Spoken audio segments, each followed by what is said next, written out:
വാർത്തകൾ വിശദമായി. എസ്എൻപുരം മർച്ചന്റ് ക്ഷേമ ട്രസ്റ്റ് വാർഷിക പൊതുയോഗം നടന്നു. എസ്എൻപുരം മർച്ചന്റ് ക്ഷേമ ട്രസ്റ്റ് വാർഷിക പൊതുയോഗം എസ്എൻപുരം വ്യാപാര ഭവനിൽ വെച്ച് നടന്നു. Trust chairman എം.ആർ. സച്ചിദാനന്ദൻ അധ്യക്ഷത വഹിച്ചു. Trust secretary P G. Dileep Kumar യോഗത്തിൽ സ്വാഗതം പറഞ്ഞു. അനുശോചന പ്രമേയം ജി. സുനിൽ അവതരിപ്പിച്ചു. യോഗോദ്ഘാടനം ചെയ്തത് മുൻ ട്രസ്റ്റ് ചെയർമാൻ ടി.കെ. സദാനന്ദനാണ്. നമ്മുടെ കമ്മിറ്റിയിൽ വരുന്ന അപേക്ഷകളെ പരിശോധിച്ച് അതിന്റെ അർഹതയ്ക്കനുസരിച്ച് വളരെ വേഗം തന്നെ അവർ വീട്ടിലേക്ക് അത് എത്തിച്ചു കൊടുക്കുക. അതിലെല്ലാ കച്ചവടക്കാരും നല്ല രീതിയിൽ സഹകരിക്കുന്നു.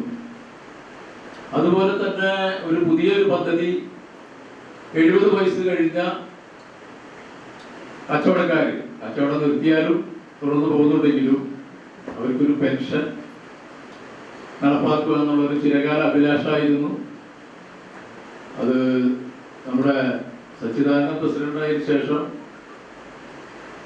അത് വീണ്ടും സജീവമായി നമ്മൾ ചെറിയ തുക ഒരു ഹ്രസ്വകാലമായിട്ടാണ് 4 പ്രാവശ്യമായിട്ടാണ്, കൊല്ലത്തിൽ 4 പ്രാവശ്യമായിട്ടാണെങ്കിലും വീടുകളിൽ അത് എത്തിച്ചു കൊടുക്കുന്നു. അത് നല്ല രീതിയിൽ തുടർന്ന് പോകാൻ കഴിയുമെങ്കിൽ സാമ്പത്തികമായിട്ട് നമ്മൾക്ക് ഒരു കരുത്ത് വർദ്ധിക്കുമ്പോൾ അത് മാസമായിട്ട് കൊടുക്കാനുള്ള ഒരു പരിപാടി നമ്മുടെ കമ്മിറ്റിക്കുണ്ട്.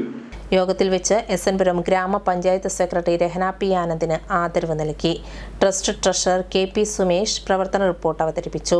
എറണാകുളം ആസ്റ്റർ മെഡിസിറ്റി ഉദ്യോഗസ്ഥർ ആരോഗ്യ പരിപാലനത്തെക്കുറിച്ചും ആസ്റ്റർ മെഡിസിറ്റി നടത്തുന്ന പ്രിവിലേജ് കാർഡ് പദ്ധതിയെക്കുറിച്ചും വിശദീകരിച്ചു. Secretary P G. ദിലീപ് കുമാർ വരവ് ചെലവ് കണക്കുകൾ അവതരിപ്പിച്ചു. ട്രസ്റ്റിന്റെ ചികിത്സാ ധനസഹായ പദ്ധതിയായ കനിവ് പദ്ധതിയുടെ report joint secretary P K. Sunil അവതരിപ്പിച്ചു.